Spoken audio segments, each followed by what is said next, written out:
Thank you all for coming. We're so excited to have Brian here. His book is so interesting, and I learned a lot while I was reading through it. I live in DC. Don't hold that against me, but I'm learning. So Brian Myers here, I have to put my glasses on, graduated from Maryland, the University of, in May 2023. And he currently works as a business and technology operations analyst. And while he was at UMD, he majored in information systems and marketing and studied screenwriting under three-time Emmy winner Michael Olmert. His first book, he graduated in May 2023. His first book is a travel guide called Greater Than a Tourist, Gaithersburg, Maryland, and published in 2020 when he was just 19 years old. He began studying genealogy as an elementary schooler and now has a working family tree of more than 25,000 members. Correct. Which Chris and Gail and I last night may have been texting each other about because we want to hear more about that at some point. Of course. So, but tonight he is here to talk about the hidden history of Montgomery County, and I am so excited to hear about this. Can we start though with one question by me, and then you can take it away? I just want to know how this all started and why you decided to write this book. Absolutely. So, as she said, as Amy said here, I've been into family history since I was, even before 11 years old when I started my family tree on Ancestry.com. I mean, I always tell the story of going to my grandparents' house and seeing a big binder on the bookshelf in my granddad's library and wondering, well, what the heck is this? So I go through it, and I have ADHD. As you might gather from my presentation later on. But I was looking through and I saw all these names and dates and everything just really stuck out to me and I couldn't stop reading. And then you get the photos in there too. And, after a while you start to get semblances of the stories that come together. They're not just, pieces of data that come together. They're actual stories that come together with newspapers, personal stories, which I found out as I got into genealogy with interviewing my close family relatives, my maybe not so close family relatives. Sometimes I'd drive out to Hagerstown to visit a second cousin who I'd never met before and drag my dad along for the ride. But I got into Montgomery County history because I found out that my dad actually had close family relatives and close family history in Montgomery County. He's originally from the Baltimore area, and we didn't originally know that we had any relations in Montgomery County, but after I did some research, found out that my great-great-grandparents had relatives who lived just 5 minutes down the road from us in Gaithersburg. So very, very circuitous, kind of coming back to where it all began. So yeah, I mean, when that's the big narrative, how can you stray away from finding out more? How can you stray away from turning the page? Right. Yeah. Excellent. Well, can you tell us a little bit about the book and sort of explain what it's all about? What was it that you found fascinating, and why do you want people to know more about Montgomery County? Sure. So, again, going back into how I started writing about it, the idea for the book that I had was originally, it started from going through old newspaper articles when I was about 22 or 23 years old, and looking through my own family history and noticing on the side, there was a story about a woman in Sandy Spring who was at a wedding, and she was a bridesmaid back in 1919. And her bridal gown caught on fire, and they just casually reported it in the lower depths of the newspaper article, not in much note, but it was there, and I just wondered, like, why is this not a bigger news? Why don't we hear about this kind of stuff happening today? So it really inspired me to go and search deeper, because there are more stories like that I found throughout history. There are more stories of people sneaking off to get married, and their dads having to track them down through a train station from Frederick all the way down to Rockville and bringing them back. And there's another one about a lot of the gold mines in the area. Bethesda actually had a gold mine or two in the area, and they were active into the 20th century. But yeah, I mean, there's just a lot of hidden history, like the book says, and I've got 33 chapters of it. I took a lot of time and effort picking out these stories. I couldn't include everything that I wanted to include in there, but I'm glad y'all came out here, because if there's more stuff that you want to hear, I'm here to answer any questions you have.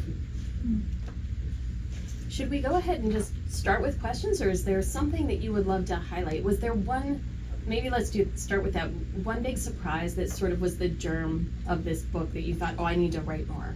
Okay. And then we can let people ask. Sure thing.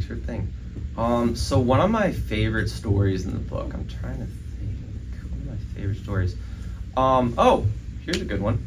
Have any of y'all ever been up to the Aspen Hill area in Silver Spring? Is anybody from that area? Yeah, right there in the back. All right, awesome. So have any of y'all passed by a place called Aspen Hill Pet Cemetery? Does that ring a bell? Yes. So for those of y'all who don't know, Aspen Hill Pet Cemetery is the fifth was continuously longest. I'm gonna regret the wording of that later. But it's the fifth oldest continuously operating pet cemetery in the United States. It was founded in 1920, and it is on the corner of Georgia Avenue and Aspen Hill Roads. So that was one of my earliest chapters. That was one that I read in a book in passing when I was about 11 or 12. Didn't think much of it until you actually go in there and you see that it's hidden by a lot of trees. When you visit it, it's huge. So to put it in perspective, I think there should be around the same size as Mount Olivet Cemetery in Frederick, if you know where that is. So it's very sprawling. Lyndon Baines Johnson actually had two of his dogs cremated there. They're not buried there, but they were cremated there. And J. Edgar Hoover, head of the FBI, he was actually has several of his dogs buried in that cemetery. But you wouldn't know it by just walking through there. You'd have to dig deeper a little. There's no plaque or anything that says that. So I mean, that's what I found really rewarding is doing the research and now getting to tell all of you, saying, hey, this is what we have in our backyard, and encouraging you all to, spread word of mouth, keep those stories alive, because we have lost a lot of history, unfortunately. I think cemeteries are a great example of how, they can crumble and go into disrepair. And unfortunately, that has happened in Montgomery County, but with events like this and with books like this, that's what I hope to keep from happening. And can you tell us how you did the research? How did you inform yourself and inform the book? Sure. So, a lot of the research, luckily, I had a lot of the resources already from my family history. So, I went on Ancestry.com. That's a very popular one. I know for a lot of people studying family history. Great start. And then from there, you go on to findagrave.com, which can give you the coordinates of whatever grave you're looking for, as well as the cemetery information.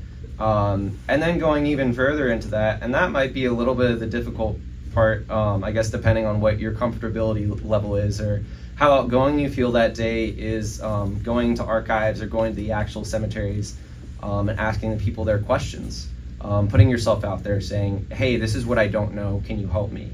Or can you lead me to the information where that is? So for instance, I would go to the Maryland State Archives. I'd drive out to Annapolis to find out information about my relatives in Montgomery County. So if I wanted to find a birth or death certificate of somebody in this book, find out more about how they died, the manner of how they died, or even the manner of how they lived, how they came into the world, I would go to that historical society and go up to them and ask and say, hey, is there anything you can help me with? I know this is a big library, but what I found is most of the time everyone is so welcoming and so willing to help, and I think it says a lot about Maryland, and I think it says a lot about our county. Is a lot of the people I've reached out to for personal interviews, as you'll find in the book. There's a whole chapter dedicated to a group of citizens who have lived in the county for 80 plus years.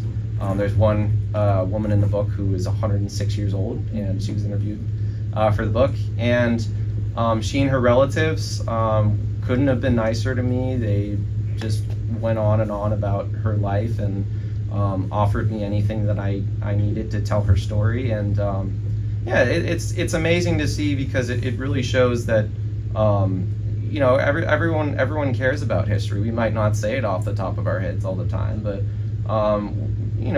we care about keeping our history alive, even with all the development going on. Right. Well, I'd love to. Are you ready to open this up to questions? I'd love to have a conversation here. Sure. Unless there's anything else you want to add. Well, I do want to add. I pulled these out, and I figured a lot of y'all would be from the Bethesda area, so I wanted to pass these around. And I guess I'll start around here. I have 3 of these. One of them doesn't have a back though.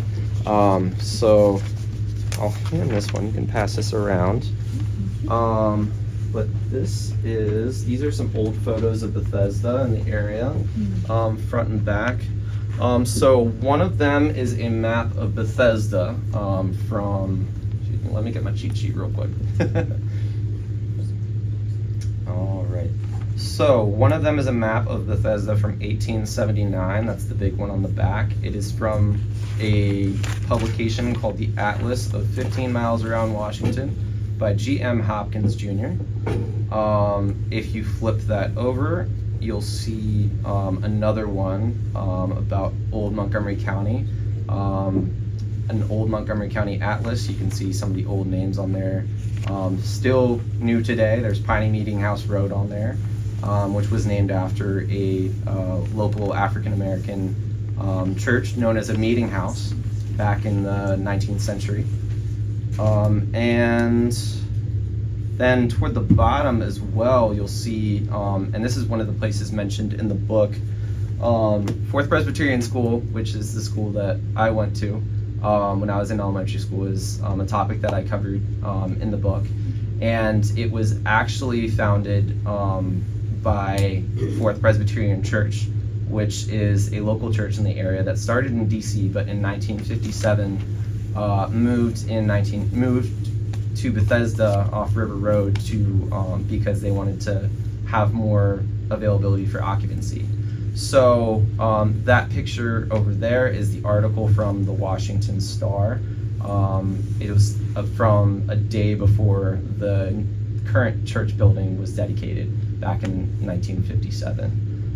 And then in relation to Norfolk Avenue, which this store is located on, there is an article on the side from 1923, which is the earliest known mention of Norfolk Avenue that I could find from the Library of Congress.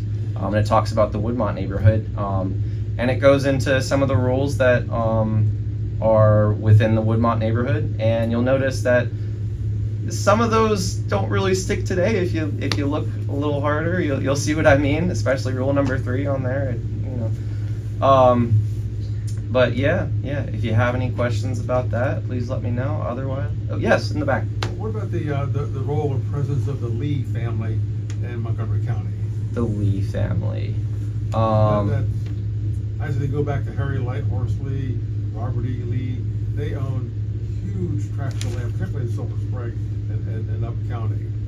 Yes. So I don't really cover the Lees as much. Okay. I know that they're interconnected with the Blairs. The Blairs are they're the in there same as well. families. Yes. The Blairs. Yes. But yeah. Vera Lee was a Lincoln's cabinet.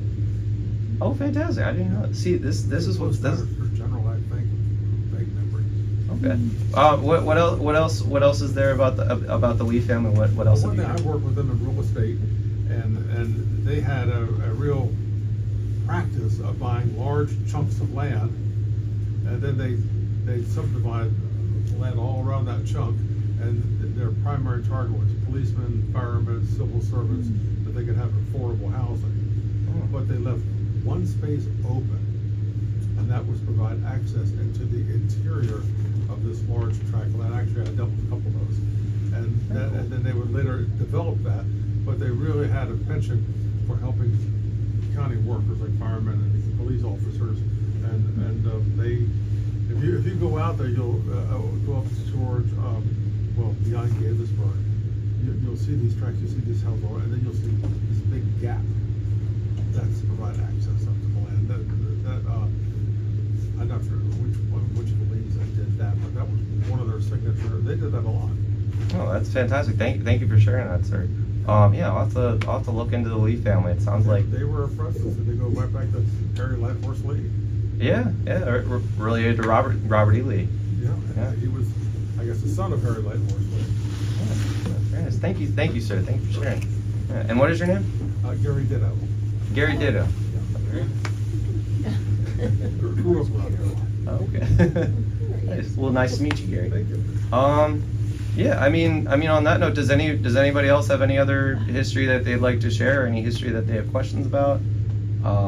You mentioned the Bethesda Theater Cafe at all? As the Theater Cafe? No, not in hidden history. No, Okay.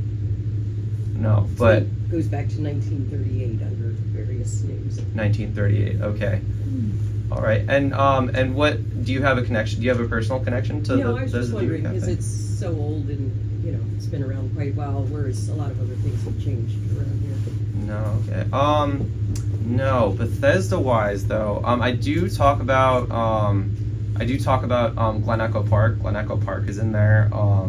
Cabin John Regional Park is one of those ones that I talk about as well. So I go over, for instance, I don't know if y'all been there and seen Porky the Literator. Yeah. So I talk about that. That's one of the chapters I talk about the origins of Porky the Literator, and how there was a connection. How he actually had a brother over in Wheaton Regional Park, who was called Billy because he was a billy goat, and had the same function. You press a button and it's a vacuum, and he teaches kids about recycling. So Billy's no longer there.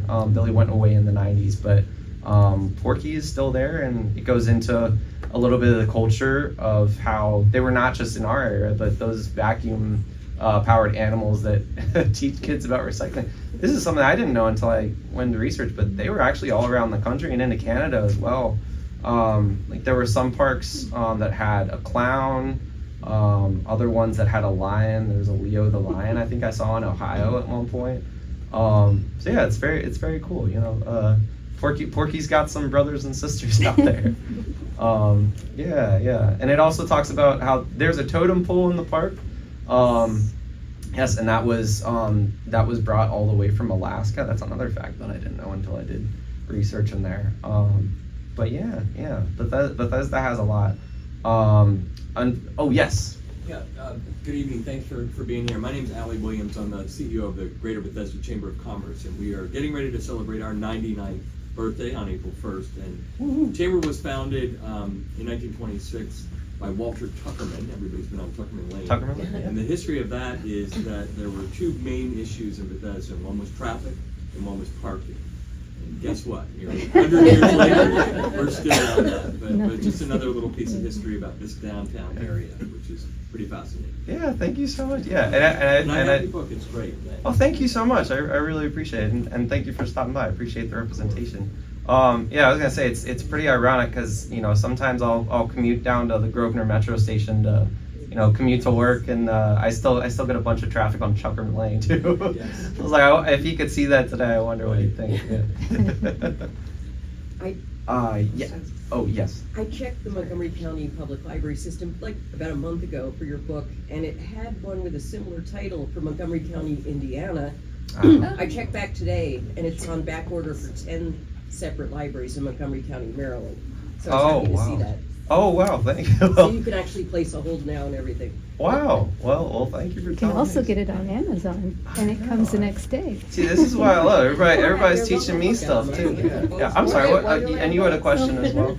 No, just talking about Bethesda, do you talk at all about the background of the, the women's farm market, the co-op over on Wisconsin? No, I don't have that in there, but I'd love to hear about it. What is your name? My name is Mary, but I Mary? don't have anything to do with it. Oh, okay. Well, That was long before me. well, if you had any background information, would you like to share? I don't have very much background information. Oh, okay. I think it was, I don't know, probably the people in this room know All right. much more about it. What was the It was comment? about the women's co-op market over on Wisconsin. It was started in the 30s, wasn't it? It was just a really co-op. seriously. Yeah, It's all Yeah. just a co-op. the Bethesda Historical Society has a lot of information about that. Certainly the church that named Bethesda, which is where they're headquartered. All right. Well, I will look into that. No. Thank you. Good. Thank All right. The Lees, the Bethesda Co-op Market. All right. Thank you. All right. In the back. Okay, I'll throw another one out that All right. I'm getting curious about. So I was reading a book, a different book, and it casually mentioned, it was a book about the HeLa cells, which is the first cell line. Henrietta Anyone Lacks. who's read The Immortal Life of Henrietta Lacks knows what I'm talking about. Right. But apparently, the first large-scale HeLa cell factory was actually in Bethesda, in what used to be a Frito chip company. I didn't know that. Factory, and so I've been dying to learn more about that, because prior to that factory opening and the cells getting commercialized, they were being grown in the Tuskegee Institute. So this was really the first place that they commercialized these cells, which has its own kind of awful history. But I'm curious if you've ever heard about that. No, I mean I know about Henrietta Lacks. I know she's buried over in Crownsville Cemetery over in Anne Arundel County. I did not hear about the Montgomery County. Thank you for sharing though. I did not know. Yeah, wait. So the HeLa cells over, and was it like NIH or? I don't think it was through NIH. It was through a private company. Okay. It was a cell entrepreneur, I guess. One of That's the so first. cool. And he basically turned this factory into production of large-scale HeLa cells before they knew that HeLa cells could contaminate other cell lines. I'm not an NIH person, but I just thought that was a really interesting piece of local history that I'd never hear about. No, but that's really cool. And to add to this, if y'all after this segment is over, if y'all want to come up to me and tell me the topic that you were wondering about, so I can write it down and look into it later. I'd love to talk more with all of y'all who have come up with those comments as well. Does anyone else, whether you've read the book or not, does anyone else have a topic that they'd like to bring up that they'd like to know about? Because if I don't know it, I'm sure somebody in the audience can also shed light on it. Yes, you in the back? What was the most surprising thing you learned about Montgomery County that you weren't expecting? That is a good question. Well, I mean, there's obviously the diversity in the county, and I think that we've gone through a lot of progression. One of the most surprising things that I found in the county, though, was covered in, I think it was chapter 10. How many of y'all here have heard of a man named Joe Oconfora? Does that name ring a bell for anybody? Okay, so Joe Oconfora was a man who worked with Montgomery County Public Schools. He was a science teacher at Parkland Junior High School in 1972 in Rockville. And unfortunately, about a month into his term serving as a teacher, he was let go from his teaching position because MCPS found out that he had participated in a gay rights rally. And the surprising thing about that was not just that he lost his job, but over 50 years later, MCPS has not given a formal apology for that, which I find surprising just because we are a very progressive county. Politics aside, I just think it says, it surprised me because I had a certain view of the county and, it went against what I thought the county was. But I mean, it's been, we have had civil rights acts passed in the county since then. But yeah, I mean, it's been brought up at town halls since then. It's been brought up by students. I'm actually talking with a council member right now about it because I wanted to research it more. But yeah, that's one of the surprising things I found out. Yes. No. Oh, sorry. I thought you had your hand raised. Was there anything that you thought you knew about the history of the area that upon further research you realized was false or like incomplete in some serious way? Oh, that's a good one. Gosh, that really is a good one. Something that I thought. That's a really good question. I don't know. Can I come back to you on that one? Sure. Okay. Think on that. That's a really good question. Yeah. Someone else have their hand up over here? Sure. So it sounds like between all of the stories that you didn't fit into the book and everything, are we doing a sequel? It sounds like I better. Plenty of material. Yeah, I mean, I'd love to do a sequel. Again, one of the things that frustrates me afterward is, going to these events and then everyone gets really excited. They get excited about the topics in the book, but then, in my contract, I can only go up to 45,000 words. So I had to pick and choose between a lot, and I had to, I could only research at, I could only fit so much research, and that's why I appreciate y'all coming out tonight, because if I do end up doing a second book, I love hearing from the people directly what they want to hear about and what they want to know more about, and if I can answer those questions in a second book, I don't know if it'll be a year or 5 years from now, but I'd love to. I have a question. Oh, may I go back to him? I was going to say, as a young man who just wrote his second book, I guess, could you talk something about the process, like publisher, editor, frustration, how it all came about, from your head to print? Sure. So I think it started back in June of 2023, so almost 2 years ago. It's not a short process. I submitted a question to the publisher's website, Arcadia Publishing, saying, hey, I really want to write a book about local history. It started out as I said, newspapers, covering old newspaper articles on Western Maryland history. About a month later, I got a response back from them saying, hey, there's some really good substance here, but with their publisher, they only have certain series. So, they're not going to start a new series, unfortunately, in most cases. So they had a hidden history series. They wanted it for Montgomery County, Maryland, because that's where I was from, and that's the locality that I could represent. So that is where I started writing. They asked me for a sample chapter. I submitted the sample chapter. After they liked what they saw, they gave me the publishing contract, which I signed, and then got into a lot of the writing, which took several more months into 2024. And after that, you get into the photos, which I was surprised that it took way longer than I thought it was going to take, because there's a lot of design and a lot of editing that goes into that, and photos have to be of a certain quality. You might find a really, really cool picture, but if it's not up to snuff, if it's not up to a certain quality to be fixed into publication, then unfortunately they can't print it. And then there's copyright involved as well. So I'll give you an example. For instance, there was one photo that I put in for Dr. Bird, who was a member of the Sandy Spring community.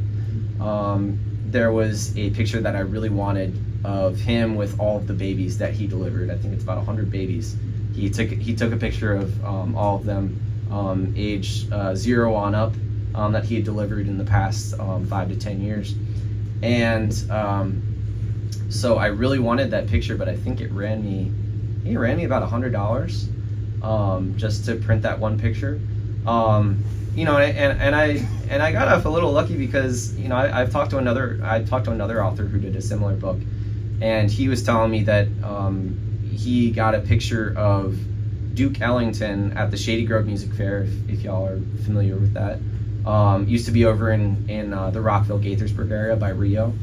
But he got a picture of Duke Ellington from the New York Times, and I think it ran him about $400 just for that one picture. So that's a lot of the photos that go in there, and then we get up to this point. It's a lot of final edits, proofreading back and forth. Do you like the design of this page? Do you not like the design of this page? And then picking out a cover. The cover for this book is a picture of two cars racing at the Rockville Fair back in 1923. Very fortunate to find that one. So yeah, I mean, it's a very long process to answer your question. But at the end of the day, I mean, I'm glad that I don't regret it. I mean, it got all of you out here, and you know, I love that it got us to having this great conversation so far. So yeah, and I'm sorry, what was your question? Montgomery County is a pretty big county, and I just wondered what your reach was, whether you went to some of the far ends of the county or whether you were mostly in the urban areas. Right.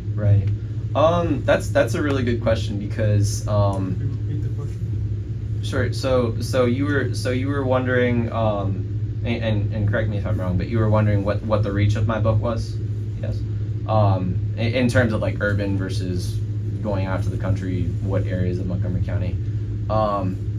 So from my book, I put together an Excel sheet, a Microsoft Excel sheet that tabulated the number of mentions for each of the communities throughout Montgomery County, so I could keep better track and give more of an equal distribution to all of the communities around Montgomery County, big and small. There's still a couple of smaller ones that I missed.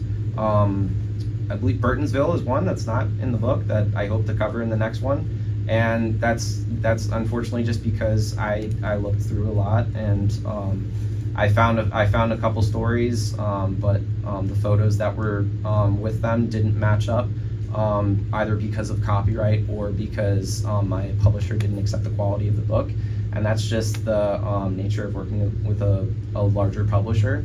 But yes, mainly I'm really proud because I think I managed to get some of the smaller communities as well. Dickerson is one of them. You go out there, Dickerson Market, if you ever drive out there, it's a beautiful drive on 28. They have some of the best Reuben sandwiches. I highly recommend. Yeah, Dickerson's up there, Hyattstown and Clarksburg as well, Damascus. One thing I heard from when I was visiting the Damascus Heritage Museum from the people who work there is they were telling me, they're like, "Oh, we're so happy you're doing a book." You're like, we feel like we're so like they feel so disconnected from the rest of the county being all the way up there up on Rich Road. So I think they were very thankful that they got included in there. There are a few stories in there, and then there's a whole chapter dedicated to Damascus. Yeah. We came all the way from Damascus, so we're excited. Oh my goodness! Well, thank you so much. I couldn't have been an easy drive.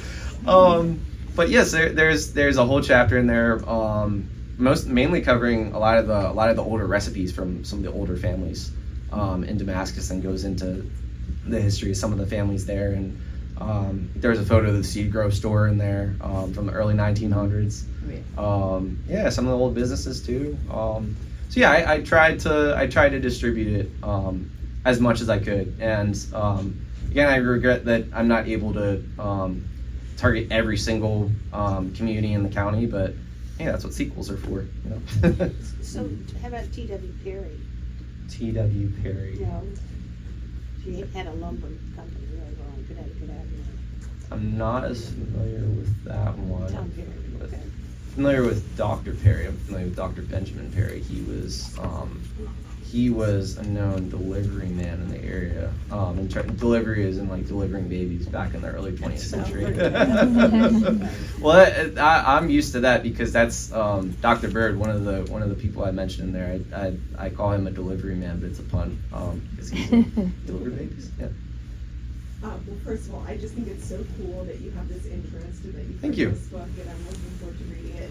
Thank you. But speaking about geography, so I went through a phase where I got sort of fascinated with the geography of Montgomery County and the boundary of it.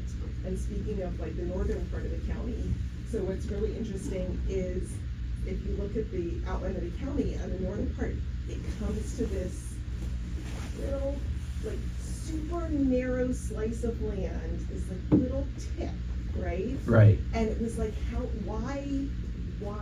You know, there's a reason behind why it was like that. And I dragged my friend Paige along. I was like, let's It's go now on. private property. Yeah, I'm like, let's go on a field trip and visit the actual tip of Montgomery County. And yeah, it was fascinating. We met the We talked our private. way onto the property. Yeah, we met the private property owner, and the actual tip exists in the middle of this pond on this private property. And we got Montgomery Planning had done a little bit of a backstory about this, the location. Anyway, I just think it's so fascinating to go like a layer deeper into like hidden history or questioning like, well, why are things the way they are today? Right. It's because of things that have happened in the past, right? Right. What led to it. So anyway, I just wanted to share that, and it's a super fun field trip. Just to, you know, for someone like you or us. The owner is a little prickly, so just. Okay. But our photos, we don't charge nearly Yeah, as you much. Well, thank you. Cool. It was this. You can see this piece of history right there. Yeah. The counties, the 4 counties come together. Yeah, no, thank you so much for sharing. I mean, I love, cause I've ran into some pretty good people too, so I appreciate you being able to sympathize with me there, you know, but let's make this clear, most of the people in the county are lovely. Yeah. Yeah. Yes. Did you study these black enclaves of very poor black people? Several of them, I know there's one, was one like historically on Brookville Road.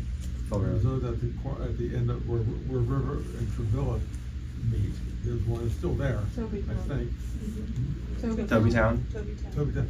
And there were a good number of those around.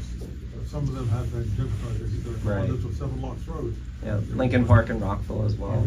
Oh, Lincoln Park and Rockville, I think, Yeah, too, right? and I mean, one in Kensington was Kingar, and I mean, they didn't have sewer lines until the 1960s. The rest of Kensington had sewer lines way before that. But they were just that's the history part of it. Yeah. I mean, there are dozens of historically black communities throughout Montgomery County. That's to answer your question. That was one thing that I was shocked about. I thought that there was maybe like 5 to 10 historically black communities, and when I saw someone from Rockville has actually mapped out all the historically black communities that have existed in Montgomery County, and it's dotted all over the place. I was amazed at how many pockets of communities there were, and even more so. I mean, you can see them in the roads around here. If you get on Brickyard Road, if you know where Brickyard Road is, that was the name of a historically black community, Brickyard. Yeah, and then another thing I was surprised to learn about, I think you'll see on there, Piney Meeting House was the name of a historically black church in the area. Back in the day, they were called meeting houses because they could also be for public discourse, as well as a place to worship. But yes, they called it Piney Meeting House. And a recent story that I was looking at, they were talking about how I guess the church went forgotten throughout history. So a lot of the neighbors were using it as an illegal dumping ground, and it wasn't until recently that they discovered several fallen or sunken graves in there, and they were just using it as a dumping site. So that's what I talk about, you know, when this stuff gets degraded and when it's not, you know, kept in the media and kept in the light, and when you don't have that word of mouth, that's unfortunately what can happen. And so it's stuff like this where we have here, it's these conversations where we can prevent that from happening or mitigate further effects of that happening. And unfortunately with the African American communities, and again, there are tons of them, but yeah, they've all faced some sort of marginalization. Does anybody else have any other questions for now? Yes. I don't know historically anything about establishment of counties, but I mean, Maryland was designated a state, did it then come with all the counties? Did the counties gradually come into being? If so, when was Montgomery County, the boundaries established and given the name Montgomery County? Yeah, so that actually is in my first chapter of the book. I'm going to talk about the establishment of Montgomery County. It was named after Richard Montgomery, who was a hero in the American Revolution. Ironically, it's believed that he never actually stepped foot here in Montgomery County. So, but then again, there are a lot of Montgomery counties throughout the United States. There's Montgomery County, Pennsylvania, for instance. There's Montgomery County, Virginia as well. But yes, we came along in 1776, the same year that the Declaration of Independence was signed. And at one point, we were joined with Prince George's County, and at another time, we were connected with Frederick County. And it all kind of comes down to eventually a lot of these counties just decided they didn't want to have to send out services to places so far away. You know, if you were based in Bethesda, they didn't want to come all the way down from Frederick to administer to you. And that was actually the case with like Howard County, for instance. Howard County came into being because Annapolis, it used to be a part of Anne Arundel County, but Annapolis didn't want to have to go all the way out to Ellicott City to administer services to them, and so that's why they split off. I'm trying to think if there are any other examples, but out of that. But Garrett County, I covered that in the story as well. Garrett Park, which I think somebody mentioned Kengar. Forget who? Yeah, Kengar. So Garrett Park was named after the Garrett family of Maryland, and that was also the namesake for Garrett County, Maryland, out west. So Garrett Park and Garrett County are the same Garretts, even though they're very far apart, but that was the last county established in Maryland in the early 1870s.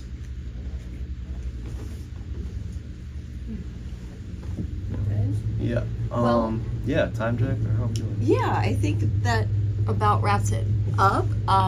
You can move over to the table and sign books, or anyone who wants to stay and chat for a while, and then if you want to close out with any last thoughts. Yeah, sure thing. Thank you so much. Yeah, thank you, Amy.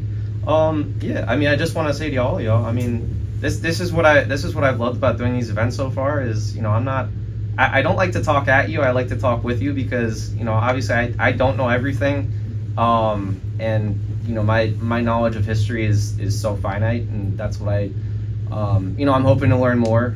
That's why I have these events, you know, for you to learn more and for me to learn more as well. So I really appreciate all of y'all coming out here because you know, you all have your own unique perspectives and life experiences, you know, based on where you grew up and, you know, what you did, you know, throughout your life and where you did it at. So, yeah, I really appreciate every single one of you, and thank you for supporting the book as well. Thank you.